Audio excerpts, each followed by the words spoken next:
africaine d'aviation, CAA, encore et toujours motivé de Nenga Fatede, na année 2026, on peut, Azan Lissous Kokubisa, perfection de Nenga Kosakanate, na ba service d'ailleurs, sécurité, confort, na régularité, bon, di mélange lundi Lissous na Nenga Kosakanate, mon côté na terrain, c'est Pelas de ces Pelas, à Tibabion est la dernière génération, le col à Airbus A320, pour la destination est dans la province pour la ville, il y a RDC. Bongo Sénaté, na 2026 Oyo, CAA, a conquis 34 ans Mokoka, na service et ma client na ye. Ah, CAA, Mose Pélissi.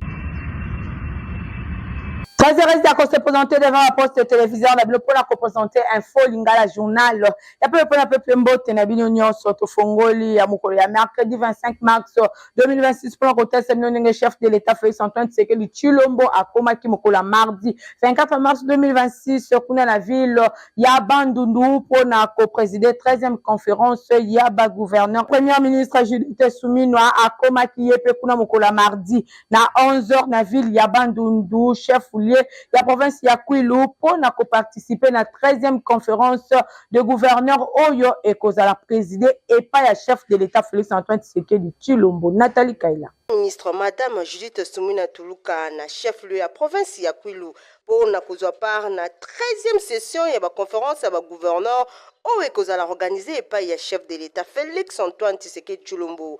Bosimba ki chef ya gouvernement ayamba maki na tarmac na forte délégation Oyo ezalaki constitué na gouverneur ya ba province, ba membre ya gouvernement central, ba députés nationaux, provinciaux, ba évêques, pe ba responsable église, ba kisa ba autorité traditionnelle, association à société civile.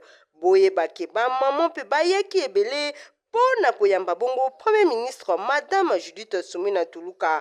Premier ministre a kozwa pas active na ba travaux ya ba conférence ba gouverneur o ezali ko fongama na thème transformation ya secteur agricole, halieutique, paix pastorale, paix développement durable na connexion à ba marché urbain.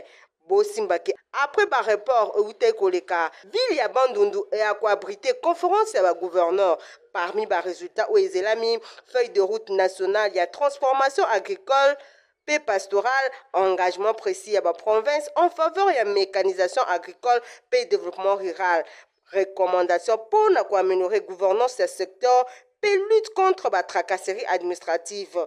Oyo efrenama na ba producteur pe ba commerçant, validation ya stratégie nationale ya connexion ya bassin de production pe grand centre urbain. Boyebake de façon générale 13e conférence ba gouverneur est un objectif ya ko accompagner ba province na exercice ya compétence pe ko transférer ba matière ya agricole, pêche, élevage pe développement rural. Bas secteur esengelani ezala moderniser pe développer et ezali ko consulter objectif majeur ya premier pilier ya programme ya gouvernement. La Masole, la Chambre passe parlement Bosimba qui Assemblée nationale Bazalaki na séance plénière mardi 24 mars 2026 na Bokambemi ya président Aimé Bozi Oboji Oyo a ezalaki bongo consacré mingi penza na audition ya discours ya docteur Diane Keita sous-secrétaire général ya ba Nations Unies pe directrice exécutive ya Fonds des Nations Unies pour la population. Honorables députés, chers collègues, qui sont pour. Assemblée nationale de la République démocratique du Congo, Bazalaki na séance plénière, mardi 24 mars 2026.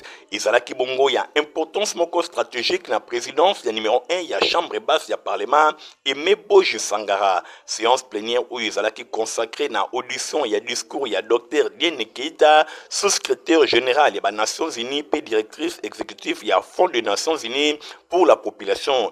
Discours Oyo Izalaki accès na ba enjeu, il y a deuxième recensement général, il y a population, pays à habitat na République démocratique du Congo. Séance Oyo Izalaki marqué na présence, il y a importante délégation, il y a UNFPA, Baya qui exposé na ba élite nationaux, ba concours, ba défi, ba opportunité Oyo Izali lié na opération ya makasi, opération ya recensement Oyo Izali levier essentiel pour la planification stratégique, pe pilotage ya politique publique. na maloba na ye Dr Diene Keita atalisi engagement ya makasi institution na ye pona ko accompagner République démocratique du Congo na mise en œuvre ya recensement. Atalisi nanu expertise technique ya UNFPA, expérience internationale na matière ya collecte ya analyse pe ba données démographiques pe solidité ya ba partenaires et longo na ba gouvernement ba institution financière internationale pe bactère ya développement bazali ko rassurer na ba députés nationaux.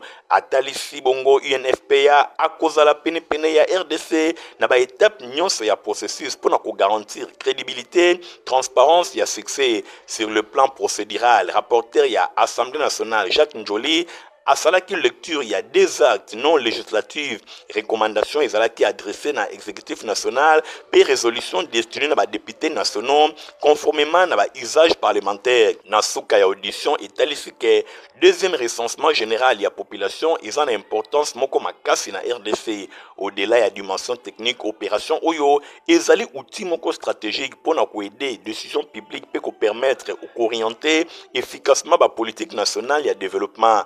UNFPA attire les sources dans la lumière, axe prioritaire et belé locaux la valorisation et dividendes démographiques, transformation et jeunesse, locaux la moteur croissance économique et sociale, et amélioration des indicateurs et santé maternelle et infantile. Bosimba ke plénière oyo izwama ki na dynamique moko ya ko renforcer gouvernance publique et promotion et planification oyo ezali basé na ba données moko fiable, indispensable na mise en œuvre ya politique ya développement durable. Buena séance plénière oyo Bosimba ke 301 députés nationaux a voté en faveur ya tenu ya deuxième recensement général ya population oyo ezali kotalisa consensus politique moko ya makasi autour ya enjeux stratégiques pour l'avenir ya mboka. Bon, tu kolanda qui bon ya héritier mapinde mitoko basango leso kaka na ngambo ya Assemblée nationale pour côté Sabino Nenge rapporteur ya chambre basse parlement Jacques Njoli a représenté qui bon président ya Assemblée nationale Aimé Boji na cérémonie ya clôture ya travaux ya suivi ya exécution ya recommandation adressée na gouvernement et pas ya parlement héritier mapinde mais pas mine sous ba détail. Rapporteur de l'Assemblée nationale, professeur Jacques Njoli et Sengekeli a représenté qui président de la chambre basse du parlement Aimé Boji Sangara. Dans la cérémonie de clôture, il y a des travaux, il y a suivi exécution des recommandations adressées et payées au gouvernement dans le parlement. Initié le ministre d'État en charge de la relation avec le parlement, Guy Luando, Bokutani Oyo, Izalaki na cadre, il y a renforcement, il y a contrôle parlementaire, il y a consolidation, il y a redevabilité gouvernementale. Pendant les jours, il y a des experts parlementaires, les représentants, il y a ministère sectoriel, Bango va procéder qui na évaluation méthodique, il y a mise en œuvre, il y a recommandation Oyo, Izalaki formulée, dans l'Assemblée nationale, Sénat. La recommandation Oyo et outil dans vacances parlementaires il y a 2024. Yango ezali levier stratégique et orientation politique et publique. Azwaki Maloba, secrétaire général en charge de la relation avec le Parlement, a l'obéla qui portait à la conclusion Oyo ezala qui tiré na misala. Yango ezali ko couvrir la période de juin 6 septembre 2024.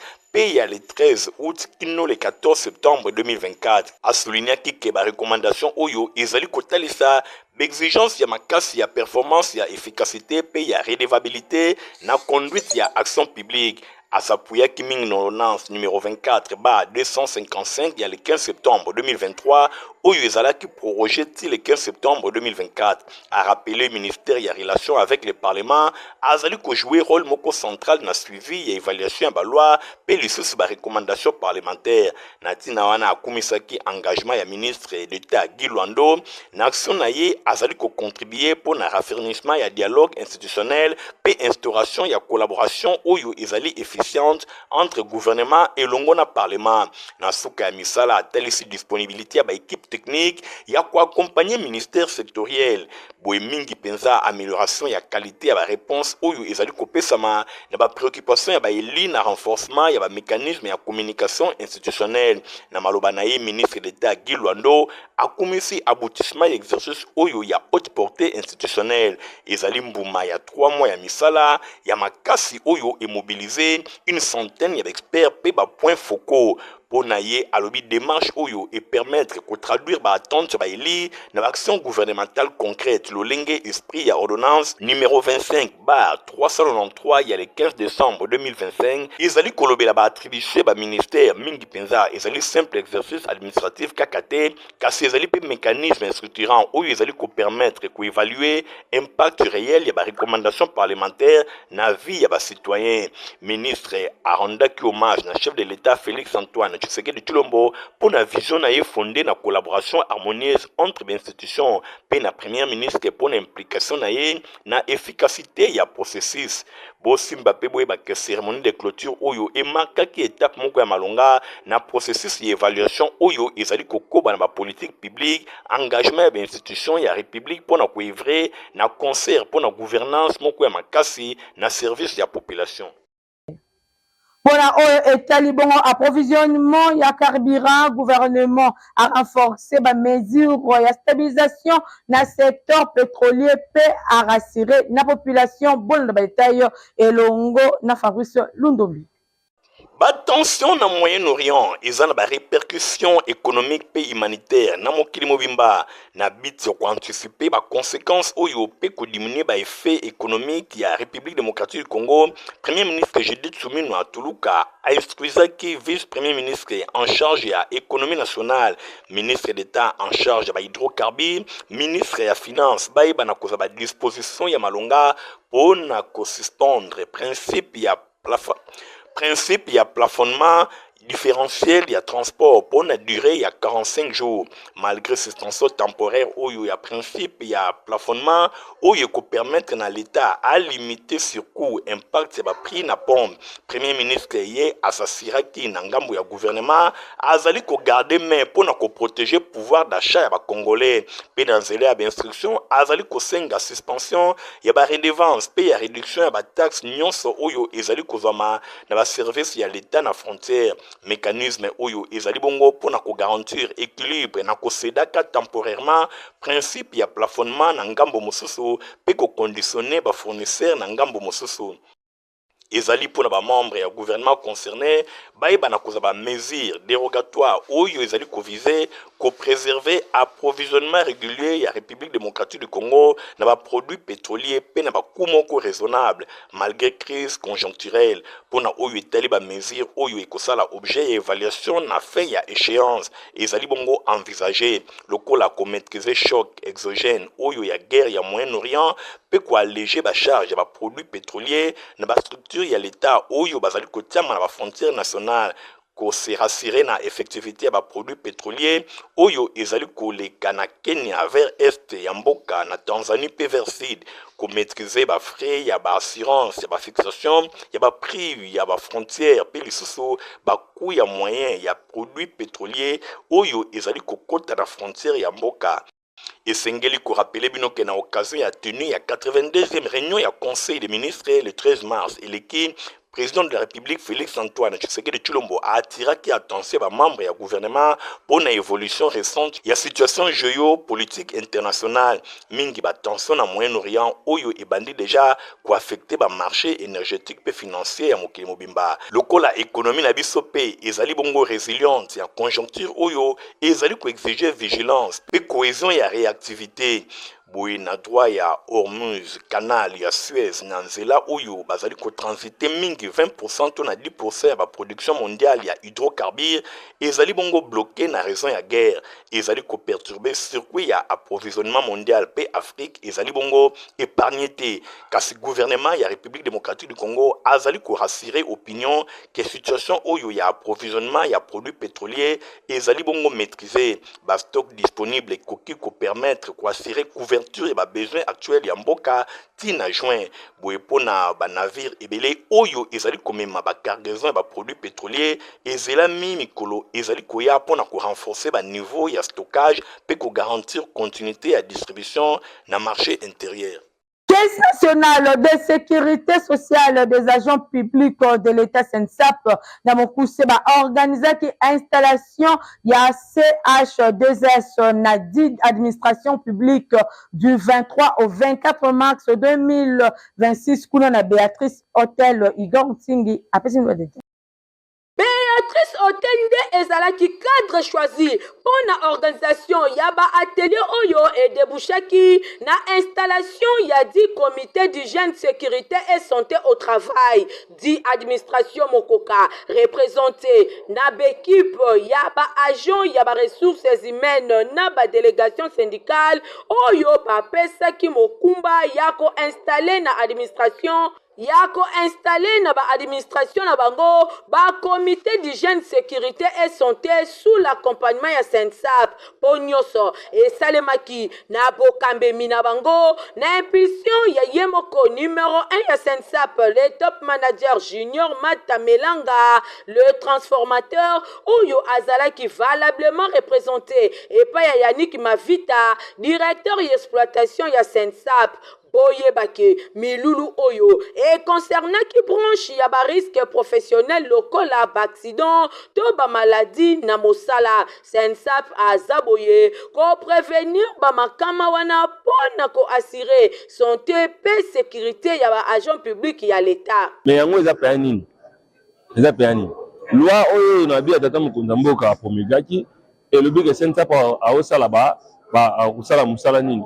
Actuellement Sensap a osala musala mibale oto benyi mametali ba pension ceux qui mutache ya ko mukolo Sensap a refuta retraite mais na mametali pe ba risque professionnel pendant que tout ça non ba danger ko ya ba accident ko comment mais pendant ko régler question de tel ba accident na ba maladie ya kana ndinga ya musala oto sala Sensap a procéder à na ba action ya prévention tous la carte li kamé comme pour te soigner mais pendant que tout ça là biso toko ça nini toko ça mécanisme nini pour to empêcher li kamé comme comité d'hygiène sécurité santé au travail et ça mon quoi ba outil au Sensap passer là pour nous ça la action de prévention afin que pour permettre batou pas belater pas tout malade pas côte dans l'accident pour que tu après donc bien avant déjà Sensap pas intervenant à travers l'action de prévention. Voilà. Participants nangambo na bango bazanga ki malobate. Avantage ezani.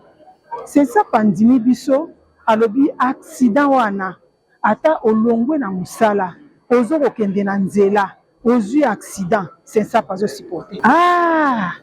En tout cas tokumisi Nzambe parce que ende mokeli na nyonso atali titi amoni que non lokola avantage jusque là ezalaki te atindeli biso junior topamboli junior topesi Nzambe merci Nzambe apesi susu mayele koleka.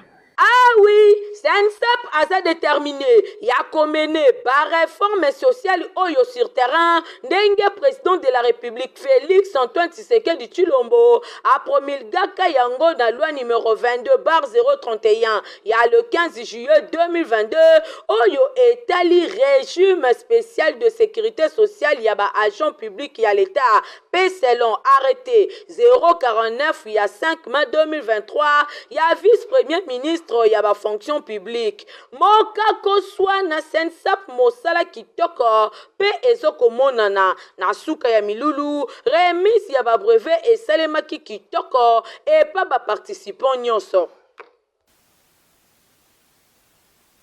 Honorable Maotwene Elia Selembao arandaki ba hommage ya suka na moko ya ba directeur na ye Daniel Zolameso oyo akufaki mikolo eleki nyonso elekaki na paroisse Saint-Jean-Baptiste na commune ya Bumbu. Christian Kengebeni héritier mapinde mi ba accompagner qui Muninga malamu baye bakaye na tango ya pasi ndakisa ya honorable Maotwene du les responsables akendaki na paroisse Saint-Jean-Baptiste na commune ya Bumbu pour na rendre ba dernier hommage na kondo papa Daniel Nzolameso oyo azalaka moko ba directeur ya école conventionnelle Saint-Jean-Baptiste pe lisusu kondo papa Daniel Nzolameso azalaka parmi ba papa oyo ba mona kokola ya honorable Maotwene pe azwa mateya ebele epai na ye na reconnaissance wanande honorable Maotwene akokaki te kotikala indifférent après ba dépôt et ba gerbe de fleurs honorable Maotwene a accompagné qui corps tina libanda pour ekende na dernière demeure. Bosimba pe boyebake Daniel Nzolameso abotama na 1937 pe atikibiso na 2026 donc na âge ya 89 ans de vie tika ete molimo na ye epe manakimia. Kolongwawana eli ya commune ya Selemba honorable sans frontières Maotwene akendaki na venu manifeste na salle Theresia toujours na commune ya Bumbu pour na honorer invitation ya structure Erogal lisanga oyo ezali kosangisa 3 communes totangi Bumbu, Makala na Selembao. Après investiture ya nouveau président na yango Boyo Kambela ya honorable Maotwene sans frontières. Balobaka, l'union fait la force. Et division et profitaka na batute. Kasi division et profitaka na mongona.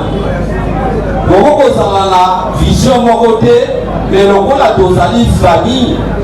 Et ça na mususu eshengeli tochaka ngona mesa pour ensemble de réfléchir, de avancer ensemble.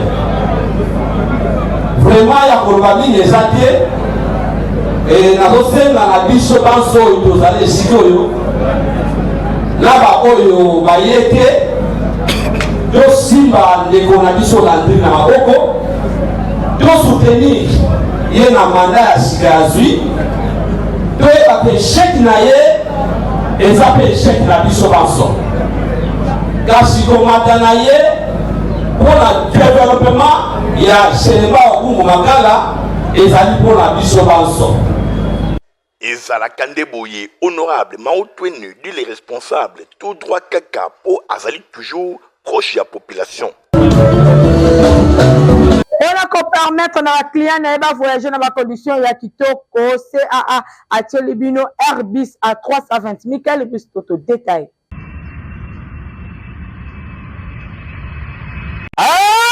Oui, compagnie africaine d'aviation, CAA, encore et toujours motivé de n'engager fatigué. Na année 2026, on peut, azal lissus kokubisa, perfection de n'engager kosagalate, na ba service d'ailleurs, sécurité, confort, na régularité, bon di mélange lundi lissus na n'engager kosagalate, mon côté na terrain, c'est pelas de ces pelas, à Tibabion de la dernière génération, le col Airbus A320. Pour la destination belé, na ma province pour la ville il y a RDC. Bongo Sénaté, na 2026 Oyo, CAA a conquis 34 motoka, na service ma client na ye. Ah, CAA, Mose Pelissi.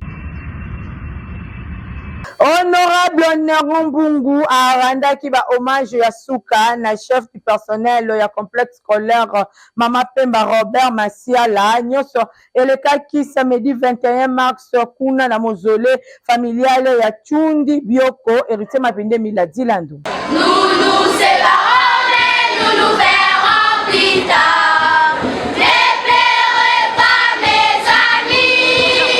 Samedi 21 mars 2026, ezalaki mokolo ya pasi pe mawa pona complexe scolaire Mama Pemba, école ya Fondation Nerombungu, oyo ekundaki chef du personnel na bango Robert Masiala. Oyo à partir ya tongo déjà na morgue ya Omeko oyo ezwami na commune ya Matete. Nzoto ya Robert Masiala ibimaki pona ko se diriger na salle du Tamour ya honorable Nerombungu na quartier Bikanga na commune ya Kisenso epai wapi ba enseignant, ba personnel pe ba élève ya complexe scolaire Mama Pemba ba rondaki ba hommage ya Souka epai ya Robert Masiala, chef du personnel na bango. Na présence ya promoteur Rodrigue Mbungu elongona adjoint na ye Bobo Mbungu. Na sima ya ba hommage na salle du Tamour na commune ya Kisenso, cortège et se dirigeaki na province ya Congo central. Na territoire ya Kasangulu, na Mingadide, na mausolée familial Chundibioko, Paiwapi bandeko, baninga pe bayebani, basangana ki lisusu pona kolela Robert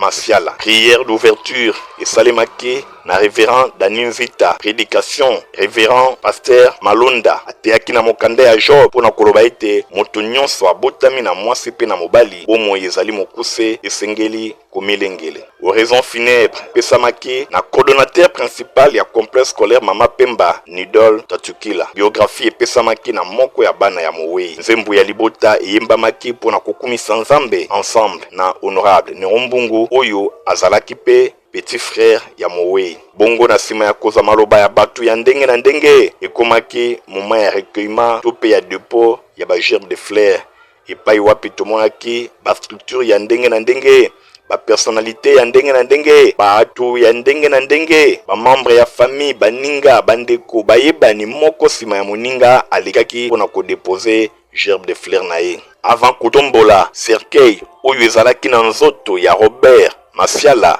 honorable Nerombungu lokola mosali na Nzambe azangaki te kopesa Nzambe lokumu pona moma oyo.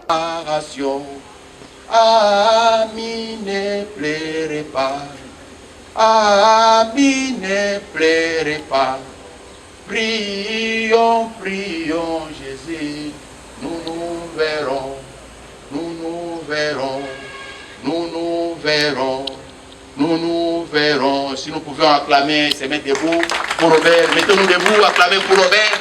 Champion, champion. Bongo na sima cercueil ya Robert Masiala etombolamaki pona kavo familial epai wapi azali kopema pona libela ezalaki vraiment moment moko ya émotion makasi. Nzambe apesi, Nzambe azwi ndenge makomi ezali koloba. Robert Masiala Chuchuroba Joe Baptiste akufi na âge ya 63 ans. Atiki bana 6 mwasi pe bakoko. Boyeliwa ekoki kolongola soki bolingo te ya bayinyonso bazalaki pene na yo. Robert Masiala okende malamu.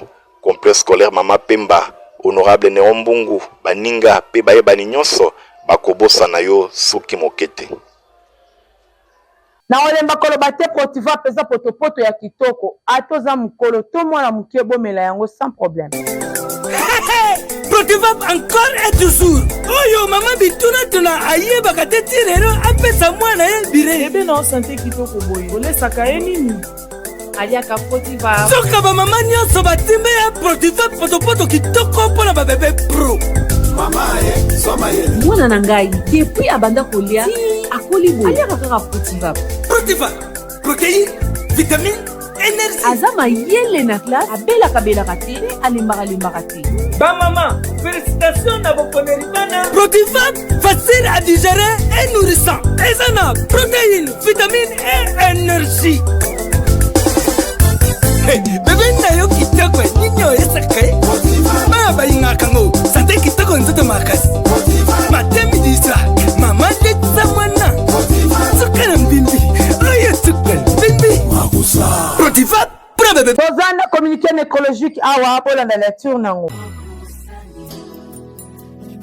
Ba famille lisomo bomongo penjoli bolefu bazana mawa ya kwebisa na bandeko baninga pe bayebe na bango nyonso liwa ya mbala kata ya mwana na bango nièce cousine tante na bango Adeline Ekoko Bonkosi na nzela ya noyade libanda ya mboka. Boy ba famille bazali koyamba ba condoléances na résidence na bango oyo ezwami na avenue Allée Verte numéro 13 quartier Joli Parc ma campagne référence résidence ya ancien premier ministre Bruno Tshibala. Boy programme ya matanga ezali boy mokolo ya vendredi 27 mars 2026 à partir ya 21h veillée mortuaire et kosalema na salle Falbob oyo ezwami na commune ya Bandalungwa référence à Doula P. Inga. Mokolo ya samedi 28 mars 2026 à partir ya 11h messe d'action de grâce et kosalema na même salle Falbob boye esika pe veillée mortuaire et salemaki tika été communiqué oyo ekomela bato nyonso bayebaki Adeline Ekoko. Communiqué ezali signé epai ya papa Joseph Lissimo responsable ya famille.